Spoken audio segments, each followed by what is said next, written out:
Meher Baba spent most of 1953 in North India, stationed in Dehradun, from where he continued his work of contacting the poor and afflicted, sadhus, the God-intoxicated musts, and other spiritually advanced persons. On the evening of September 6th, after Baba had sent the Mandali for their supper, Erich was with Baba when a car pulled up and stopped outside their house. A few men emerged carrying a young woman who seemed disturbed, almost hysterical, due either to mental illness or possession. They brought her and laid her down at Baba's feet, pleading with him to cure her. Baba looked at her, caressed her, patted her, and assured them, "Take her. My nazar is on her. She has my blessing. Take her back."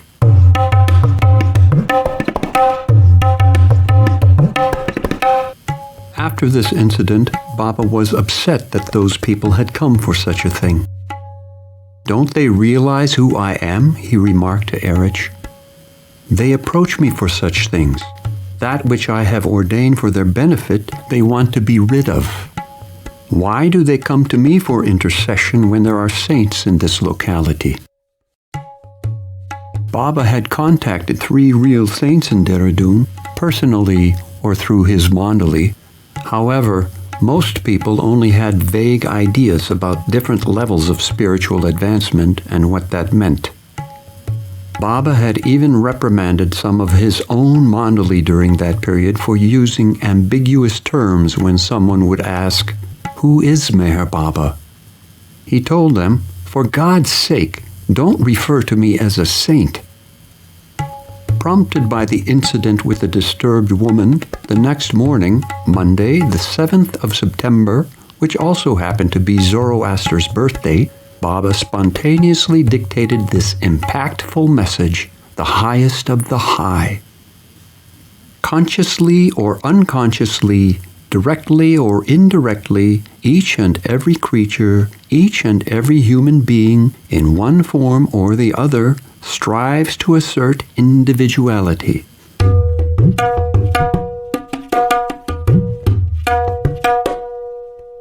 But when eventually man consciously experiences that he is infinite, eternal, and indivisible, then he is fully conscious of his individuality as God, and as such experiences infinite knowledge, infinite power, and infinite bliss. Thus, man becomes God and is recognized as a perfect master, Sadguru, or Kutub. To worship this man is to worship God.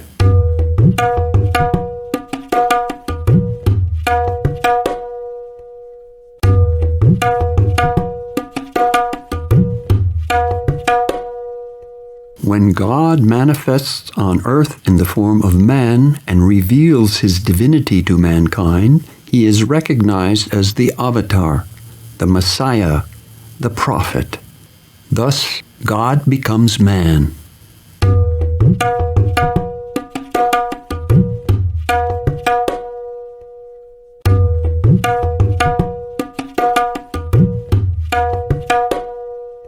And so infinite God, age after age, throughout all cycles, wills through his infinite mercy to effect his presence amidst mankind by stooping down to human level in the human form. But his physical presence amidst mankind not being apprehended, he is looked upon as an ordinary man of the world.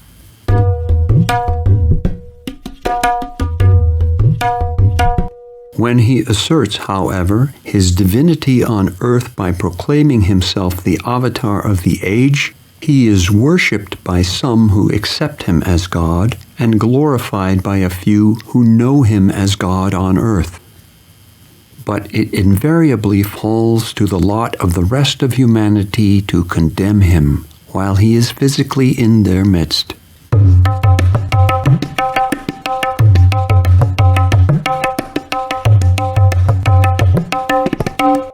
Thus it is that God as man, proclaiming himself as the Avatar, suffers himself to be persecuted and tortured, to be humiliated and condemned by humanity, for whose sake his infinite love has made him stoop so low, in order that humanity, by its very act of condemning God's manifestation in the form of Avatar, should, however indirectly, assert the existence of God in his infinite eternal state.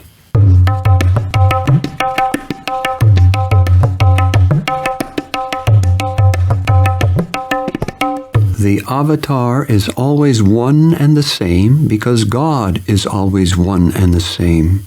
The eternal, indivisible, infinite One who manifests himself in the form of man as the Avatar, as the Messiah, as the Prophet, as the Ancient One, the highest of the high.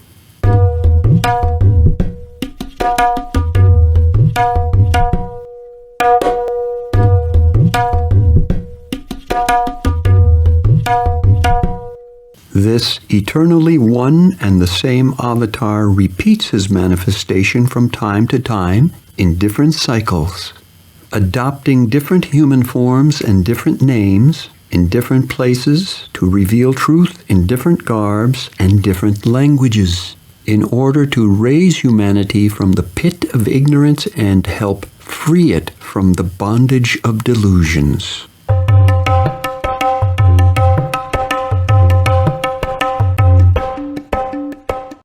Of the most recognized and much worshipped manifestations of God as Avatar, that of Zoroaster is the earliest, having been before Ram, Krishna, Buddha, Jesus, and Muhammad. Thousands of years ago, he gave to the world the essence of truth in the form of three fundamental precepts: good thoughts, good words, and good deeds. These precepts were and are constantly unfolded to humanity in one form or another, directly or indirectly in every cycle, by the Avatar of the age as he leads humanity imperceptibly toward the truth. To put these precepts of good thoughts, good words, and good deeds into practice is not as easily done as it would appear, though it is not impossible. But to live up to these precepts honestly and literally is apparently as impossible as it is to practice a living death in the midst of life.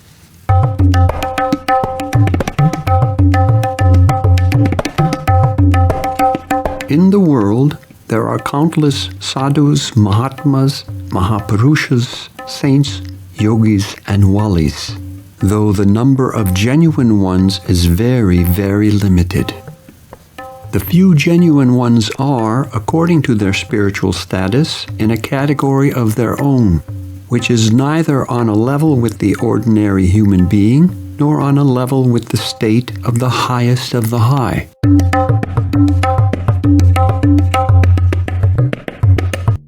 I am neither a Mahatma nor a Mahapurush, neither a sadhu nor a saint, neither a yogi nor a wali.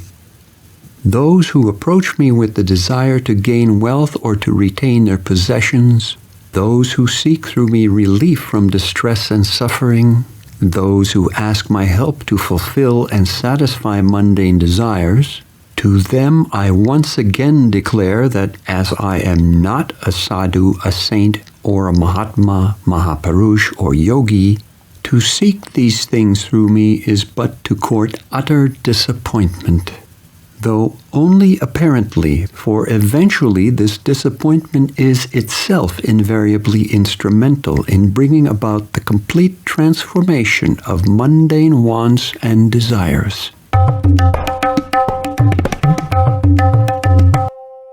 The sadhus, saints, yogis, walis, and such others who are on the via media can and do perform miracles and satisfy the transient material needs of individuals who approach them for help and relief.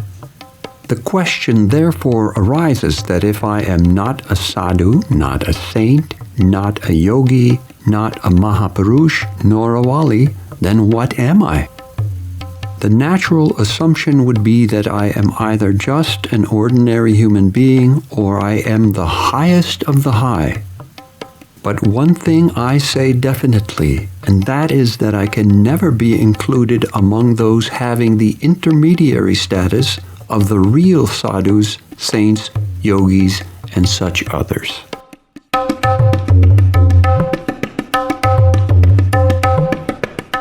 Now, if I am just an ordinary man, my capabilities and powers are limited. I am no better or different from an ordinary human being. If people take me as such, then they should not expect any supernatural help from me in the form of miracles or spiritual guidance. And to approach me to fulfill their desires would also be absolutely futile. On the other hand, if I am beyond the level of an ordinary human being and much beyond the level of saints and yogis, then I must be the highest of the high, in which case, to judge me with your human intellect and limited mind and to approach me with mundane desires would not only be the height of folly but sheer ignorance as well, because no amount of intellectual gymnastics could ever understand my ways or judge my infinite state.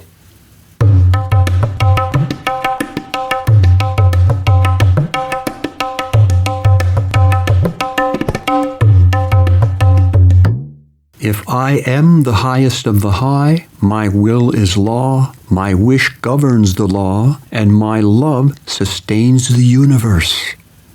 Whatever your apparent calamities and transient sufferings, they are but the outcome of my love for the ultimate good. Therefore, to approach me for deliverance from your predicaments, to expect me to satisfy your worldly desires would be asking me to do the impossible, to undo what I have already ordained. If you truly and in all faith accept your Baba as the highest of the high, it behooves you to lay down your life at his feet rather than to crave the fulfillment of your desires. Not your one life, but your millions of lives would be but a small sacrifice to place at the feet of one such as Baba, who is the highest of the high. For Baba's unbounded love is the only sure and unfailing guide to lead you safely through the innumerable blind alleys of your transient life. They cannot obligate me, who surrendering their all, body, mind, and possessions, which perforce they must discard one day, surrender with a motive. Surrender because they understand that to gain the everlasting treasure of bliss, they must relinquish ephemeral possessions. This desire for greater gain is still clinging behind their surrender, and as such, the surrender cannot be complete. Know you all that if I am the highest of the high, my role demands that I strip you of all your possessions and wants, consume all your desires, and make you desireless, rather than satisfy your desires. Sadhus, saints, yogis, and walis can give you what you want, but I take away your wants and free you from attachments, and liberate you from the bondage of ignorance. I am the one to take, not the one to give what you want or as you want. Mere intellectuals can never understand me through their intellect. If I am the highest of the high, it becomes impossible for the intellect to gauge me, nor is it possible for my ways to be fathomed by the limited human mind.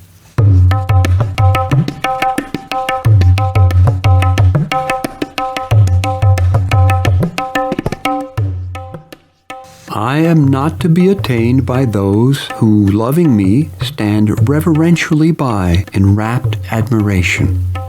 I am not for those who ridicule me and point at me with contempt. To have a crowd of tens of millions flocking around me is not what I am for. I am for the selected few who, scattered among the crowd, silently and unostentatiously surrender their all, body, mind, and possessions, to me. I am still more for those who, after surrendering their all, never give another thought to their surrender. They are all mine who are prepared to renounce even the very thought of their renunciation, and who, keeping constant vigil in the midst of intense activity, await their turn to lay down their lives for the cause of truth at a glance or sign from me.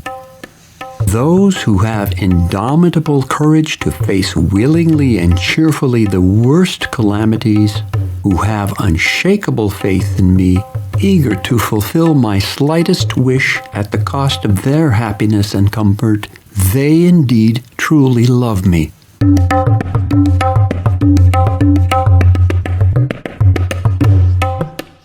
From my point of view, far more blessed is the atheist who confidently discharges his worldly responsibilities, accepting them as his honorable duty, than the man who presumes he is a devout believer in God, yet shirks the responsibilities apportioned to him through divine law and runs after sadhus, saints, and yogis, seeking relief from the suffering which ultimately would have pronounced his eternal liberation.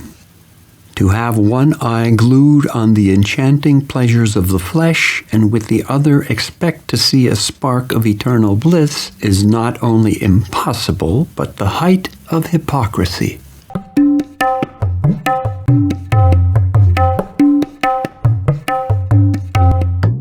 I cannot expect you to understand all at once what I want you to know. It is for me to awaken you from time to time throughout the ages, sowing the seed in your limited minds which must, in due course and with proper heed and care on your part, germinate, flourish, and bear the fruit of that true knowledge which is inherently yours to gain. If, on the other hand, led by your ignorance, you persist in going your own way, none can stop you in your choice of progress. For that, too, is progress which, however slow and painful, eventually and after innumerable incarnations, is bound to make you realize that which I want you to know now.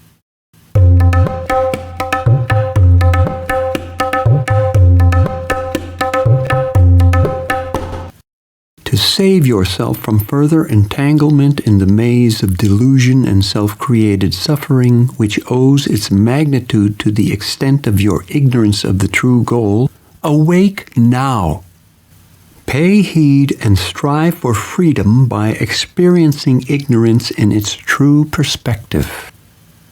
Be honest with yourself and God. One may fool the world and one's neighbors, but one can never escape from the knowledge of the omniscient. Such is divine law.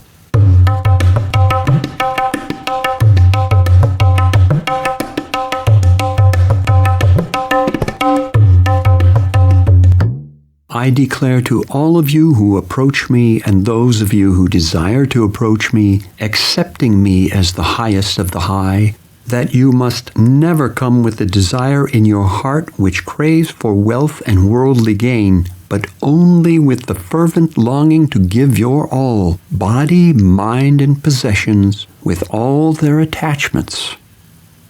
Seek me not to extricate you from your predicaments, but find me in order to surrender yourself wholeheartedly to my will. Cling to me not for worldly happiness and short-lived comforts, but adhere to me through thick and thin, sacrificing your own happiness and comforts at my feet. Let my happiness be your cheer and my comforts your rest. Do not ask me to bless you with a good job, but desire to serve me more diligently and honestly and without expectation of reward. Never beg of me to save your life or the lives of your dear ones, but beg of me to accept you and permit you to lay down your life for me. Never expect me to cure you of your bodily afflictions, but beseech me to cure you of your ignorance. Never stretch out your hands to receive anything from me, but hold them high in praise of me, whom you have approached as the highest of the high.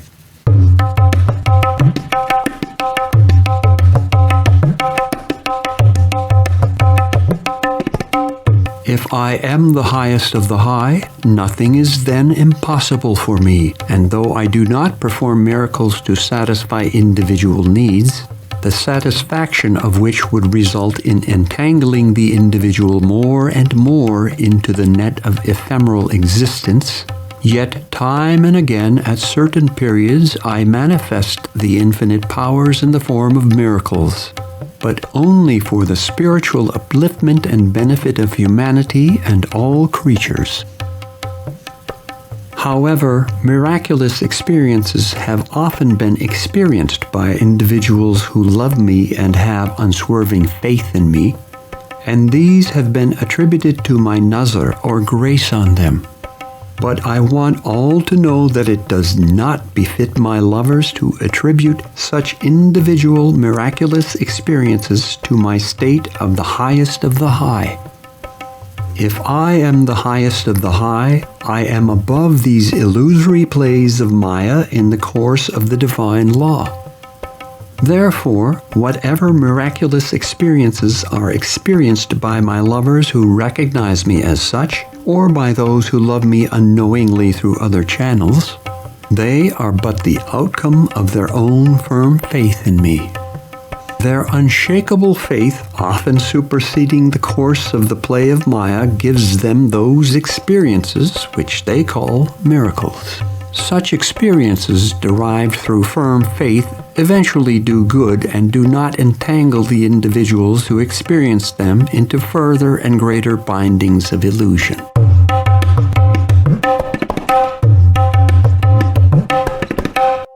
If I am the highest of the high, then a wish of my universal will is sufficient to give in an instant God realization to one and all, and thus free every creature in creation from the shackles of ignorance.